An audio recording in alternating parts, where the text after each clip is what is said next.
happy to be here. Is anybody else happy to be here? Yeah! That's Friday, I know. But by Saturday, you'll be all like, woohoo, ComicCon! So, yes, exactly. So thank you all for coming. And just a couple housekeeping notes. If you're allowed food and drink here, as long as you promise to take your garbage with you. There's a garbage bin in the front. If you wouldn't mind picking up anything you see and just depositing it in the garbage bin on your way out, we'd be very grateful. And other than that, yeah, enjoy the show. I have to start off by saying I'm not a compliment. Someone has asked me several times already. I look like this normally. She looks like this every day. I know, kind of the storm vibe going on. But anyway, enough about that. So thanks for joining us. We are going to be looking at the cult of the new board games in 2017. Sounds kind of obvious, right? Does anyone know what a board game is? We gotta ask! I think we're good. So before we talk about who we are, we're actually going to get into the presentation. All right? All right, so who is To Die For Games? So let's start off on the end. I'm Stephane. Online, you can find me on Twitter and Facebook as the Games Teacher because I like to teach people games more than playing them myself. And I'm known as Tracy the Gaming Maven because I like to read the rules so that you don't have to. And I'm the one that just likes to look pretty. I'm the board gaming pinup girl. Don't let it fool you. I forgot my flower today, so that's okay. So we are the video portion of the team. But wait, there's more. All right. So we, our man in the back, he's always behind the camera, never in front, Paul DeVoe. He makes me feel good because he's the only one on the crew that's older than I am. And of course, we also have a wonderful friend of ours. Now, she's in Toronto. She owns an online store, Quickie Games, but she's also our special segment host. So she's on a couple of videos with us, and she also runs a lot of events in Toronto, coincides with us, and we communicate a lot of that back and forth to kind of get the communities together. So have you guys heard of Quickie or looks like quiche game? Yes.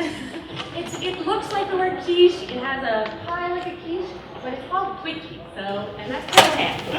She's off. Okay, who's next? We have some bloggers. So, you know, we're so busy doing the videos, we don't have enough time to do the written stuff. So we have Mr. Walden Johnson, and we have Mr. Christian Gilbert. So we both have we have English and French available on our website, and also on, have you guys heard of Board Game Geek? And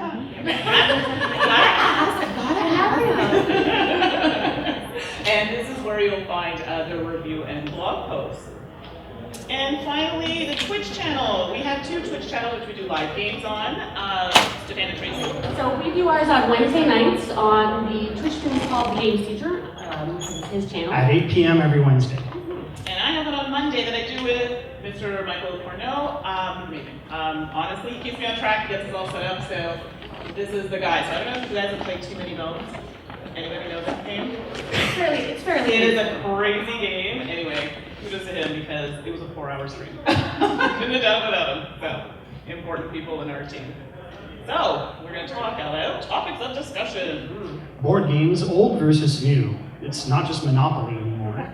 Or the old Scrabble that, you know, is missing tiles and has a board that's been written on in pen. There's lots more to board gaming now. Crowdfunding and Kickstarter. So this will be the segment that I'll be talking about. So how we use crowdfunding and Kickstarters to see those awesome games that may not have made it out otherwise. And you ever had to play a game that you just didn't like? Some people don't like Uno. I'm sorry, some people just don't like Uno. It's not that I like it, but not everyone does. So new games nowadays are bringing in different mechanics that normally wouldn't be put together. So you have two ends and brings them together and does it usually very smashingly well. So it's kind of cool to see how the games have evolved through the mechanics. Upcoming expansions. I always like to get all of a game. So if I get the base game and suddenly, hey, look, there's an expansion for it. I've got to get that too. And another one. And then again another one. LCG card games are really bad for that. But also it's kind of neat because back in the day you didn't have that. So there were no Monopoly expansions. Which we might have been happy about at that time. That might have been a good thing. Okay, we'll go there. And we'll just leave our contact information in case you want to get in touch with us or just check out what we do. And then a Q&A. So it's for all of you, lots of questions. Okay? Okay, so even if it's not from the presentation or you just have general questions, please ask. You can ask them in English or en français. I speak, I was going to say, I parle a little bit. I speak French. Stephane. Je parle français, donc si vous avez des questions en français, n'hésitez pas. Okay, we're good? Right, still with us? Yeah. Okay.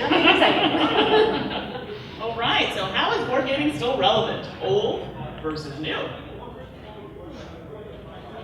All right, video games versus board games. How many times do I have to have an argument with someone? One is not necessarily better than the other, but board games are still relevant. Yesterday, I actually had some solicitors come by my house and they're like, "You play board games? Oh, you play Risk?" I have played Risk, but that's not all I play. Exactly. So there's nothing wrong with video games. You're going to see it everywhere. Where we are now, everyone has an Xbox or PS4. I have an Xbox One, so I don't know if that's good or bad. I'm a Nintendo girl. I'm sorry. Good. I know. I feel like there are PS4 people in here, so they're awfully quiet. I'm not going to weigh in on the fanboy wars. So basically, when we talk about video games, it's fun, they're great, but it can be really expensive for some people. Not everybody can afford to spend $400, $500, $600, $700 on a console, right? They're great to have, and they're great if you can afford them. But board games, I find, you can go and buy, look, I brought one here. It's like a $10 game, endless amounts of fun in this little box.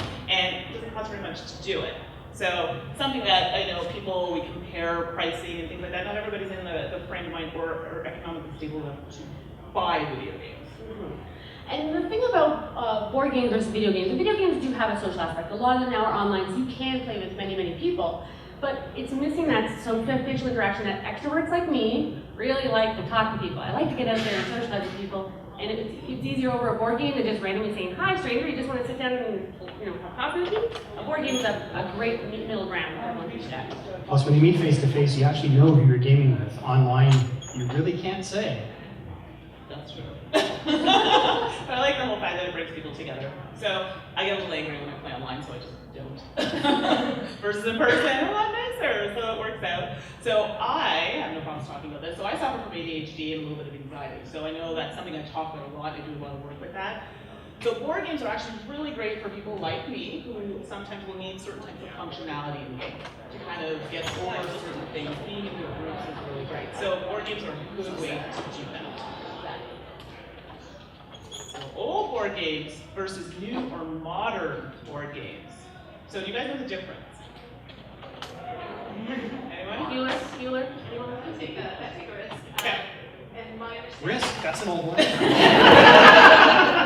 I'm not such an expert on it, but a new one might be integrating more elements. For example, the old one has the square board is the pretty much standard and it has the pieces, whereas the new one might be like Carcassonne, where you have the different types of pieces and the different elements or cards that get put together. That was beautiful. That was perfect answer. So you did great on it. That's exactly what we're doing. That was great answer. I couldn't say better.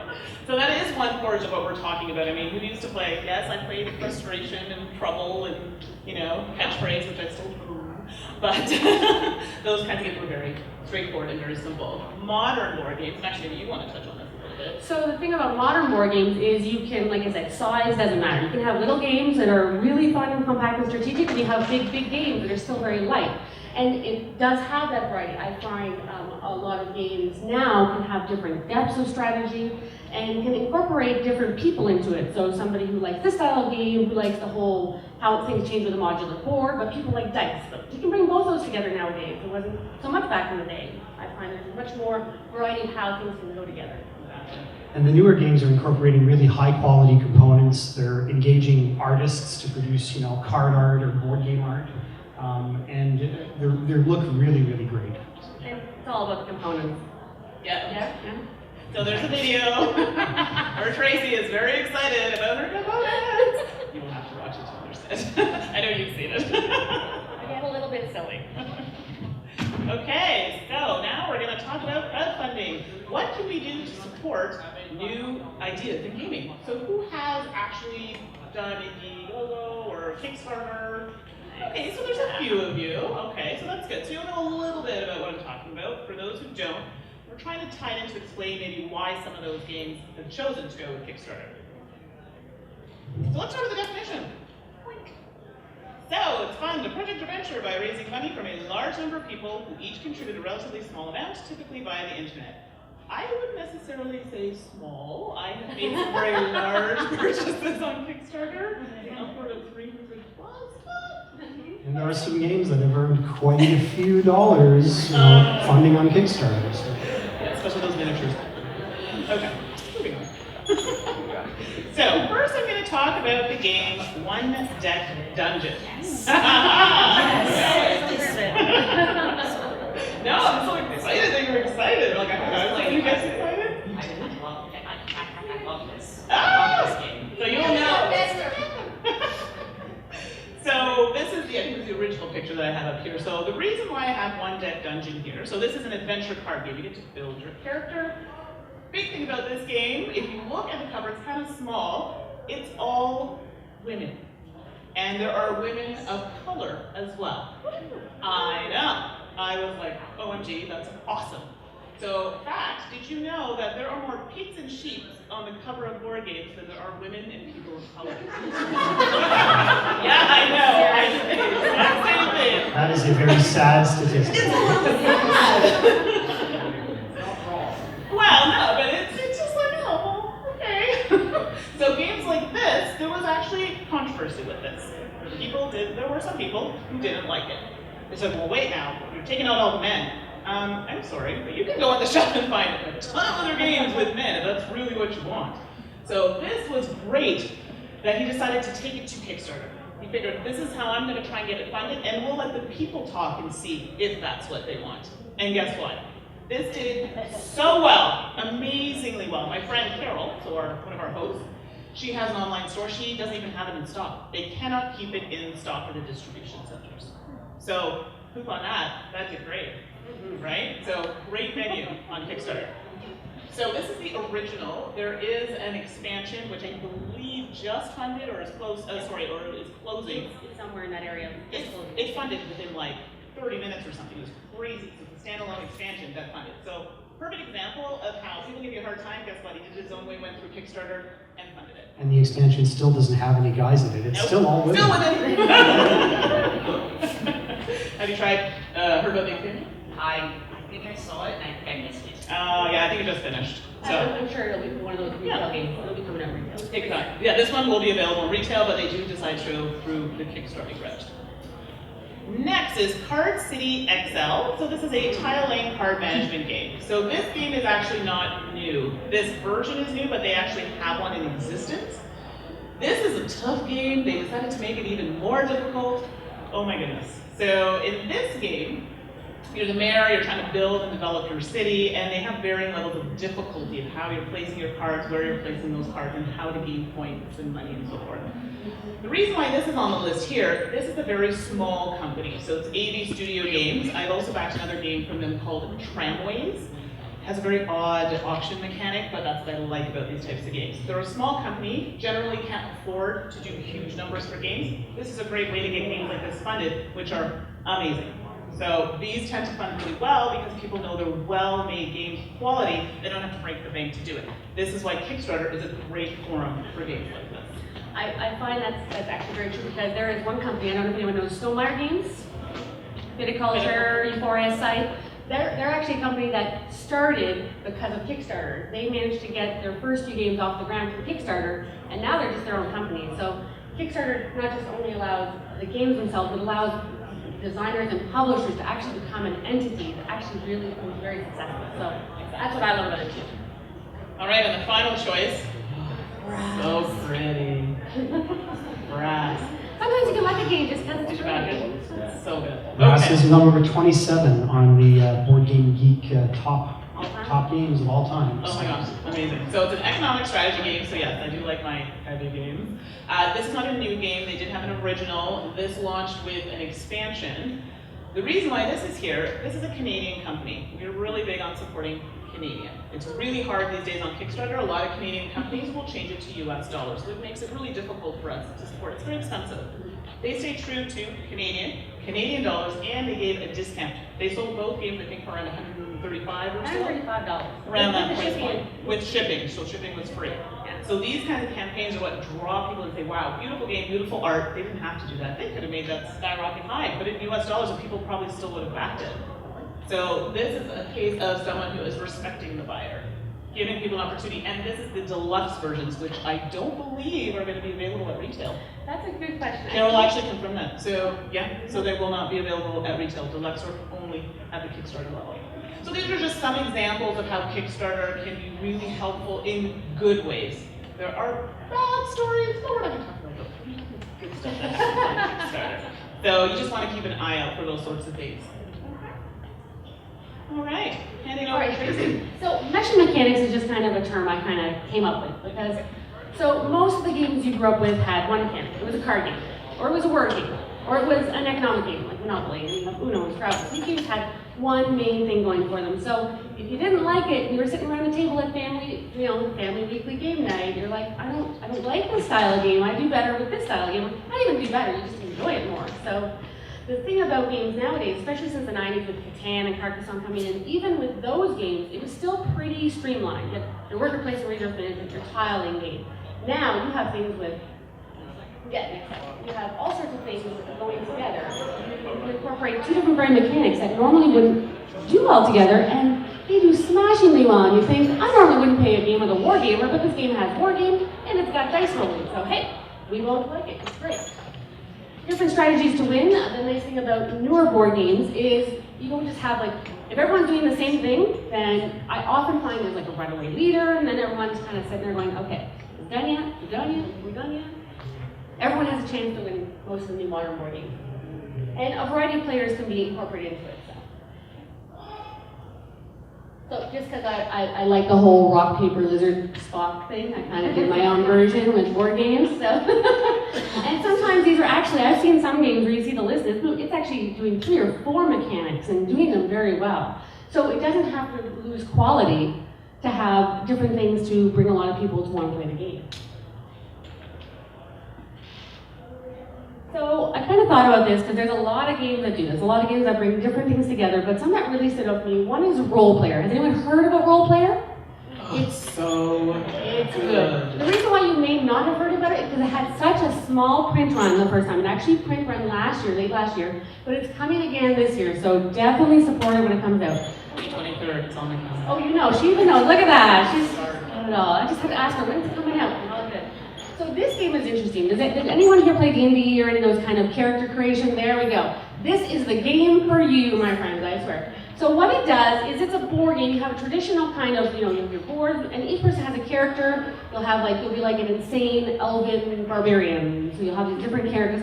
But you're also trying to develop your charisma, your intelligence, your wisdom by placing dice down. So the idea is you're bringing the dice rolling aspect and the randomness of that with the strategy of going, okay, I need to be very charismatic because this is what's going to get me those points. And there are fixed points for each thing. So you're trying to figure out how to bring that press your luck in with the strategy and gives you that old feel of creating your character so by the end you can say, hey, I did this really awesome job of creating this insane elven barbarian. Was that your character? I would think it was a sociopath elf or something like this. Yeah, pretty. No, it was a halfling, but wow, it was kind of crazy. I had to be like chaotic evil or something. It was fantastic. Chaotic evil halfling. As a kid who grew up playing a lot of D&D by myself, rolling a lot of characters, this brought back a lot of memories. Most of them good. That happened. Go picture real quick. Okay. Hopefully I know what the other game So you know what? You go ahead and then Okay. we'll get it fixed if someone can do that. So this game is this is actually a top 10 of mine, and when you see the image come back up, it's going to be strange because it's called Cold Water Cram. It's about fishing. Who here fishes? Does anyone have? No, I go, okay, so we do have a fisher. I've had fished since I was 8. And I swear, everyone I brought this game, they go, fishing? It's about fishing, really? It's gonna be good? I'm like, I swear, just give it 10 minutes, I explain the game, they get into it. I have not found a person that doesn't love this game. So the idea is you're bringing this whole worker placement mechanic where you're fishing for fish and you're collecting bait. But the interesting thing about it is the whole mechanic of, and I wish I was kind of showing it. Okay. The discs are like 1 and 2, and if you play it down, it's 1 action. If you pull it up as a 2, it's 2 actions. So the actual mechanic of the game is what brings people into the game, and then the theme, eventually, people start to love the theme afterwards, which, can be kind of hard, and I'm glad this one succeeded. This one almost didn't final, and I'm really glad it did because it's definitely in my top 10 now. It's a great game. A lot of people discount it because it was fishing. I fish, so for me it was appealing. But I loved the mechanic with the pieces. Like you can take 2 actions, putting it there, taking it off, taking actions both ways. I thought it was fantastic. And everyone who showed it to has absolutely loved the game. And it just released, I think, at publishers in the last 2 weeks. So if you're looking for a copy, most of the online publishers I know have a copy of Cold Water Crown. Seventh Continent is another one of those big games, but it actually is a big game. It's set 1,000 minutes per game. Yes, 1, 0, 0, 0. So a single game takes 1,000 minutes. It is a fairly traditional war game. Does anyone remember Choose Your Own Adventure? Is anyone old enough to remember Choose Your Own Adventure books? Yeah. This is actually a Choose Your Own Adventure in a board game. So I couldn't love it more because I remember sitting up and reading till like 9 o'clock at night, and I was reading like, do I want to go here, do I want to go there, and then I fall in the hole, and it's all sorts of bad. So yeah, so Seventh Continent for me was one that I love because, and I'm sad that I kind of missed on the Kickstarter, but it's going to retail, so I'm very happy about that. And it's one of the few games that I will play that goes that long. Usually I'll play 3-4 hour games. This one's going to sit at probably like half a day kind of situation. Oh, there we go. Woo! Thanks, guys. I am not technologically inclined at all, so thank you. So yeah, so there is Seventh Continent for you. It's, again, the box looks a little ominous and a little dark, but it's a traditional choose your own adventure, but also has miniatures. So I've kind of grown to love miniatures, so people who love their miniatures, there are some in here, but it's not dominated by miniatures. So it's kind of got the miniatures aspect, a bit of the war game, choose your own adventure, and storytelling as well. So what else can we add to games for further replayability? So expansions is something that I get into a lot because I buy the base game, I really love the base game, and then the publisher releases an expansion for it, and I just got to get that to add to the variability. I don't know if anyone else is in the same boat. Does anyone else go out and buy all the expansions for the games? Yeah, okay. A few of you are like me. In a video game world, I'm also a completionist. I like to finish all the achievements and do all the quests, so maybe that plays into that. I think Millennium Voices up there. I have it all. So good. You guys need to try that game. It's like a game within a game, and you're playing that game. It is super cool. It's very meta. Yeah. So Mansions of Madness, there's an expansion coming out for that. Has anyone played Mansions of Madness, the second edition or even the first edition? Okay. Yeah, so there's a new expansion, Beyond the Threshold, coming out. We own all of the Mansions of Madness bits, and I like Cthulhu. yes, Tracy's a big Cthulhu fan. So I'm really looking forward to seeing what happens with Beyond the Threshold, which is the name of the expansion. I know they're including a couple new scenarios for the app. For those of you who aren't aware, Mansions of Madness second edition is driven by an app, whereas the first edition had one player be the role of the game master against the other players who are playing the player characters. With the second edition, all the players can play cooperatively because the app on your PC or on your tablet will take care of all the game master functions for you. So it's kind of neat. So I just want to talk about Fantasy Flight a little bit. So are you guys familiar with the company Fantasy Flight? Yes? I like Fantasy Flight games, but Lord, if you invest in one of those games, be investing for the rest of your life. It's like never ending. So endless amounts of expansions. So now don't get this confused with all their other Cthulhu, so the Arkham Horror card game and the Arkham Horror board game. This is a completely different game. Right. And the Arkham Horror card game is just as bad because LCG. It'll be going forever, which I like. So it's good. Quadropolis. This was a fairly big hit for Days of Wonder in, I believe it was 2015 or maybe 2016. We really enjoyed it. It's a city building game, so we had Card City XL in Mandy's segment earlier. This is another city building game, and you have different tiles available on a common board, and you're trying to compete with the other players to see who gets the most points with your city layouts. Now, the expansion Public Services adds some new tile types for different scoring mechanisms. I always like a game that adds multiple ways to win, so when expansions do that, they're really a big hit for me. And finally, this is one of my personal favorites. I jokingly said this is the most fun you can have in 30 minutes with your clothes on. However, Between Two Cities has an expansion coming out for it this year called Capitals. Between Two Cities is interesting because it's semi-cooperative, so you're cooperating with the players to your left and right, but ultimately you want to be the player with the most points. It's another city building game, and you'll score points for different districts. You'll actually score the least points of the two cities that you collaborate in. So if you pump up one city really high in points, and to the detriment to the other city on the other side, you'll actually won't do yourself any favors because you'll score the lowest of the two cities. With the expansion Capitals, we get some new districts, we get varying city layouts, some new different types of tiles and scoring mechanics. So it really adds a lot of replayability to the base game without actually changing the core of the game itself, making it difficult to learn. And again, this game plays up to 7 players all at once, so I really, really like the fact that we can play with such a high player count.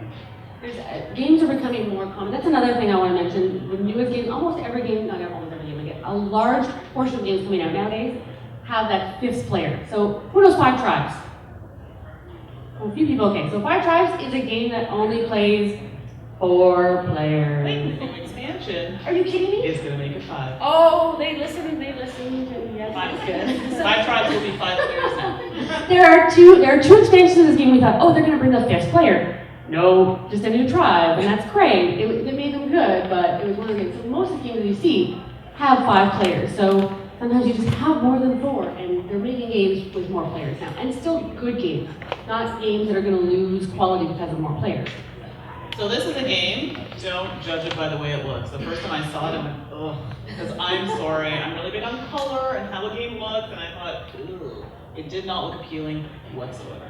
But I don't own it, they do, so I tried it, and I was like, okay, it's pretty fun. So, something I just thought I'd throw out there, especially with that game. So, Board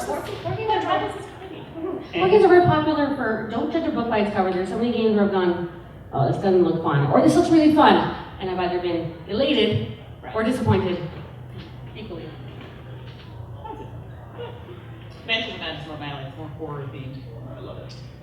Okay, so contact us. If you guys have questions, maybe that we don't get answered today, to Die For Games. And we have a YouTube channel, you can check that out as well. Lots of fun videos. We also have the 2 Twitch channels we were talking about, so we do live playthroughs. So sometimes if people are interested in wanting us to play a certain game, let us know, and we can definitely try and make that happen. We are also on Facebook, and we all have individual pages. I'm the Board Game Pinup Girl, The Gaming Maven. The game's teacher. and we're all over social media. I'm probably the The social most. chatterbox of the group. I You try. couldn't tell. I am an introvert, actually, I swear. And questions?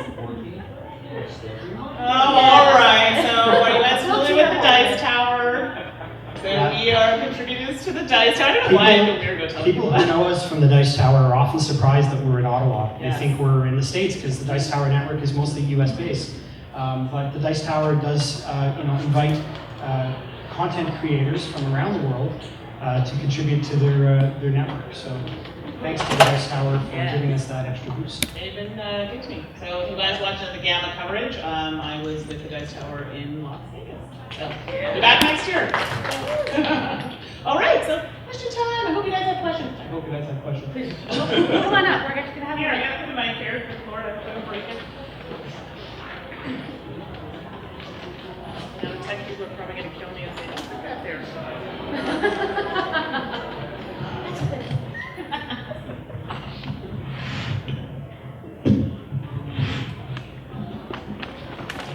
Yes, I was just wondering if you guys have had a chance to play, or if you've heard of a game called Cavern Tavern.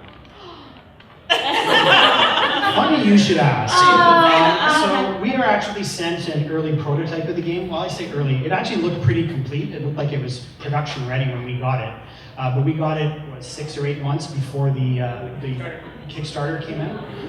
And we really enjoyed it. We gave them some good feedback. They incorporated our feedback into their final game, or at least some of it. And yeah, it's a fun, colorful, bright game. It has fantastic art from one of my favorite board game artists, the Nico. I can't pronounce his actual name. He's, I believe, Polish. I don't recall it, but he goes by the Nico. It's his artist name. And he's done a number of other board games, and I've got all of them. I collect the games just because he does the art. Including Tavern. We actually did Kickstarter. Yeah, because I found out about it after the Kickstarter had ended, and then it turned out, I don't know if it went completely retail, but I managed to get it off a website, so yeah. Have you had a chance to play it? Oh yeah, What do you think? We played it about 3 or 4 times. It's quite good. I like the fact that you can send people to the office if they're starting to get ahead of you. You can be like, And the office is you know, the home of the grumpy dwarf owner of the tavern. Yeah. It's kind of So very, we very will thematic. be doing a video. We have the original from the prototype, but we will be doing another video which will show the new game as it is. So, okay, well, I was just curious if you guys had a chance to try it, as well as name drop it for the attendees. So yes, we have tried it.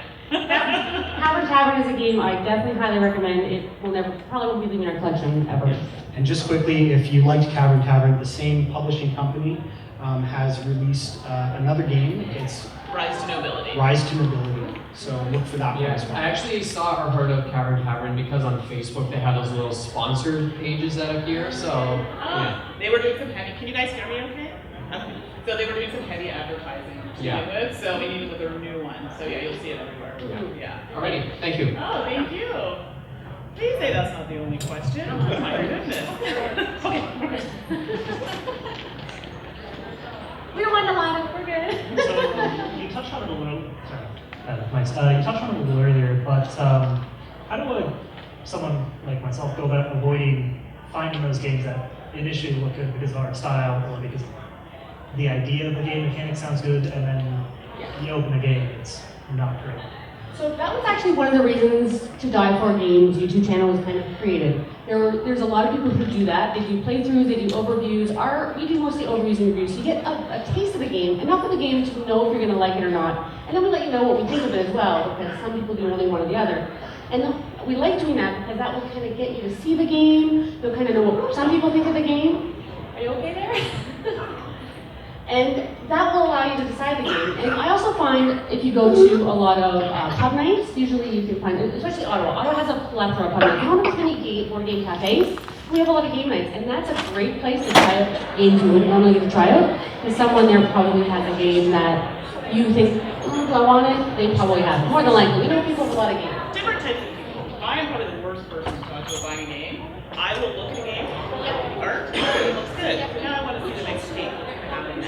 Then I go to the rule. Some people will, I need the rule book, they want to analyze the rule book. That to me is still not an indicator if it's going to be a good game.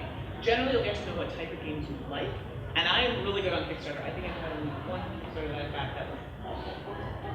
So you generally kind of streamline and you kind of will feel, certain points of the game that appeal to you and say, wow, I like the way that mechanic works. Ooh, this is different. How does it work with this one? So, but what Tracy was talking about, if you actually want to physically try and advance, your best way is to either kind of go through videos or game nights that are available. Just another point of curiosity. Do you think it would be more effective if game designers were more clear on the back of the box with what the expectations are? That's one of my personal pet peeves, when you get a board game box in the back of the box where it should be all the selling points of the game, and there's either no art or very little text, like there's no descriptive information. Fair enough, but you know with Squatter, they have a reputation for producing a heavy, high-quality game. But you're right, for the most part, you have to try it before you buy it. And I can't stress enough, the local board gaming scene, there's lots of open public events every night of the week that you can go with either by yourself or with friends, and there'll be games there for you to try. And most of them have an online presence. If you're looking for a specific title, you can post on your Facebook group or ask, does anyone have a copy of this? Can I bring it? Can you bring it so I can try it out tonight? Most people are very accommodating. One other just quick thing. If anyone doesn't know Board Game Geek already, go to BoardGameGeek.com. It's a little bit fiddly when you first start, but they're starting to make it better, and there's so much information. It's the biggest database for board games. You can see a rating, you can see people's comments, questions they've had about certain rules, and you'll start to see commonalities of games you're gonna like, because usually if you click on like dice rolling as a mechanic, you can actually click on it and it will list dice rolling games. So if you know you like the mechanic, you'll usually be able to scroll through other games that have that tag and be able to find other games you might like that way. There's everything. Reviews, live playthroughs, and stuff. Perfect, thank you very much. Thank you. Oh, no, it's okay. Got some time. Do you have a schedule for the games that you're going to be trying out on your Twitch channels? So Or is it just like whatever you feel like? So no, what we do is, because we didn't want to do too far in advance, because sometimes we get really large games and we have to play them a lot before we do them. So when we do a live stream, we'll usually tell you at the end of that stream what the next game will be, but it's really hard for us to do it far out. We have a schedule that we see, but we don't want to make it public in the event that we end up saying, oh, this game's now in Kickstarter, let's so. Recommend games? Yeah, absolutely. So we have cards that we can make available to you after, although we have all the information here, so you can send it to the main for games, and if there's a game that you're looking to really want to see how to play, absolutely let us know. We have no problems buying more games just to play them for people, so don't worry. Recommend a game, we'll probably play it and enjoy it. Sorry, really quick. The only place that I would need to really play board games is Monopoly, but they're closed. So do you have any other places that you can just quickly recommend where you can try different games? They have some they have a loft, which is downtown, which is really nice, so that's like a big so they're really great there, and they have a good selection of games and food, so that's really great. One of the most popular pub nights, because he's got 3 a week, he might even have 4 now, but 3 for sure. It's called Ottawa's Original Board Game Nights. It's on Facebook. It's a good friend of ours, Jordan, and he does that. And there are a lot of people that go to it. Like the Monday night, sometimes you'll find as many as 50 people there. So you'll get a large selection. It's kind of like the loft, but it's portable. So people bring their own games. You don't have to come with games. You just have to come with an open mind to play a game with some people you might not know. And I find you get to try a ton of variety of games that way. And then on meetup.com, there's the Ottawa Board Gaming Community, which is another group that also has a couple events in the Barhaven area. So they're in the south and the west of town. Thank you. Oh, you're very welcome. Yeah, as a follow-up to what she was saying, yeah, the great way to make people is find people like myself. Basically, the base of my home is a board game. We have 200 games, and for the group, I'm based in Brockville, so we're trying to start building a community there, but it's struggling. Keep at it. Trust me, it's hard. Yeah, I We'll get constantly there. pester people all the time, so Yeah. you get some show up for a few sessions, then not come again, but back and forth. All right. What do I do?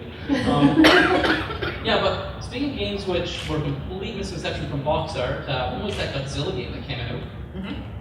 Oh dear God, we spent 3 sessions trying to make that game fun.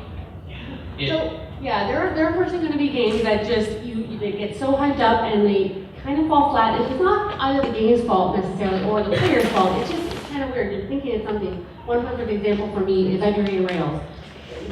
It's a great game, but the cover is like this train going off like a roller coaster, so it's like flying in the air, looks like it's going off like a roller coaster, and it's an 18X game. Nothing against 18X games. I'm not good at them. I just can't do them. So I was like thinking it's going to be cool roller coaster, creating your own this crazy thing like unfair. Nothing to do with roller coasters. No, so you will have that happen. Misconceptions of what the game is do happen. Thankfully, not as often as you think. Luckily, board game somebody actually rewrote all the rules for the game and actually made it fun. Nice. Which is a nice one. Which is why I love board game, because you can spend your own resources in straight away if you want to find.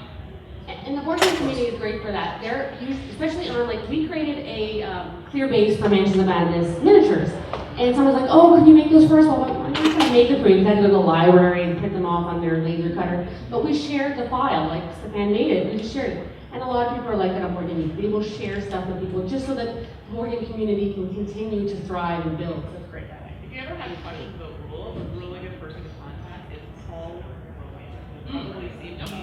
You're probably familiar with him. So he does a lot of rule writing for a lot of games. But even if you have ideas you want to mention the game, he'd be a great person. There's actually 2 games I wonder if you guys have reviewed on our channel. I've not been able to review them yet. One was that Evil Dead game, which has been in Kickstarter for about 3 years now. Yeah. Which No, we have not. They made their goal a year ago, but they're still. Thank you. Yeah, we'll see what happens to that.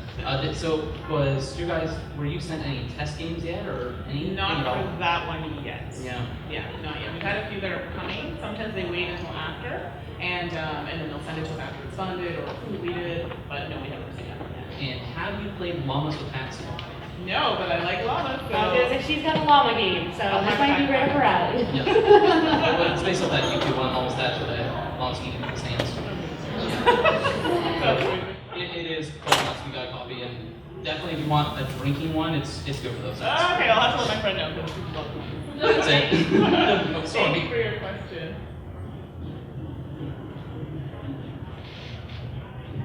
So, I don't have a lot of friends in my area because my friends live very far away, but I'm still interested in getting into board games. Do you have any idea of like how to do board games long distance? Well, there's the tabletop simulator. There's a couple of different tabletop simulators, and the tabletop simulator doesn't include the rules, so you still have to know how to play. Yeah. But all the components are there on your screen. You can click with the mouse and drag them, or control them that way. So that's one way to do that. You can also set up some games to play over Skype or some other video chat session. There's actually a ton, and this isn't a board game, so it's a little bit tricky. So if you're trying to go with an actual tactile board game, you just like the feel of the themes of the board game. So many games like Takedo, Carcassonne, they all have app versions of them, and they're pretty true to the actual board game. So it's online, it's more of a tablet or computer based, but it gives you the board game feel of games you love, but online you can play them. How do you want to play? Like, were you interested in playing online, or you want that kind of like? Either way. Either way. Yeah, there's a ton online. Watch is one. Tabletopia, I don't think it's available. Yeah. I think it's still in beta. But if you go online, there are a few. Yukata is another one. They're all free. If you send us a message, like take our contact information, send us a message, and we'd be happy to point you in the right direction. Yeah, you're welcome. I think this is going to be. Do you have a question? I do. Okay, so this will be our last question because we're getting ready to go to gym. Oh, yeah. Not too much. I don't have phrases for it. Well, thank you. Do you have any recommendations for games for little kids that are not? I knew that question was going to come. And I know because every time you panel, kids. Oh. Yeah, Yeah. that's a great question. I'm so tired of like. I was waiting for it. Oh, well, you're welcome. Okay, so Hava is a great company. You guys familiar with Hava? Great company for kids. Oh, she can play. So one of my favorites that I play with my group her name is Go Cuckoo. And I know, it's actually really cool. So you're basically trying to make a nest. And you have eggs that you're trying to get rid of without knocking them down to the bottom, and you want to finish the game with a little cuckoo on top. So basically, if you make the eggs fall into the nest, then you've got to try and take those eggs back and put them back in. So you want to get rid of all your eggs. That is the whole game. So it's kind of a mix of things. You can stick and balance things. That's a super fun one. There's also There's another thing a lot of games are doing too, like Agricola, Carcassonne, and Catan. They all have My First, so it's like junior versions for kids, gets them into actual like Euro style board games, but at a level that they can actually play and feel like they're learning and doing well at it and stuff like that. Are you local to Ottawa? Yes. If you venture across the river to Gatineau, there's a board game store there, L'As des Jeux, the Game Buff. There we go. So L'As des Jeux is a great place. I volunteered there in the past. Rock and Kevin, the owners, have kids of their own. The environment is very family friendly. They have lots of kid-friendly games. And we have people there that will show you how to play, for a small fee. So it's a little bit further away, but well worth the trip. When I said game for kids, what I was really hoping to find is actually a game for an adult that a child can also play with.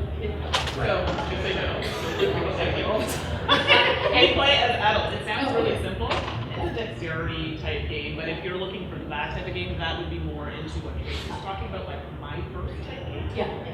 And other games, another one, Hamster Roll, Bamboleo, a lot of those like dexterity games are usually good because adults are just going to love them. It's fun.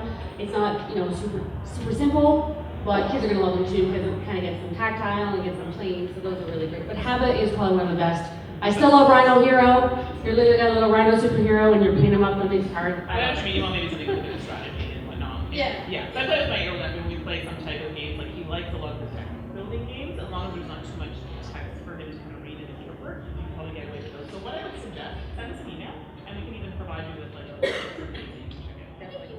You're so welcome. So that is it. Thank you guys so much.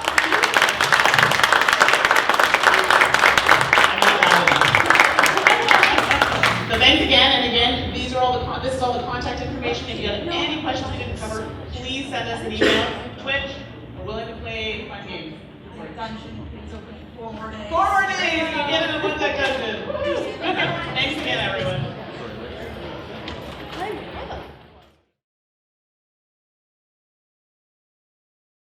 follow us on social media.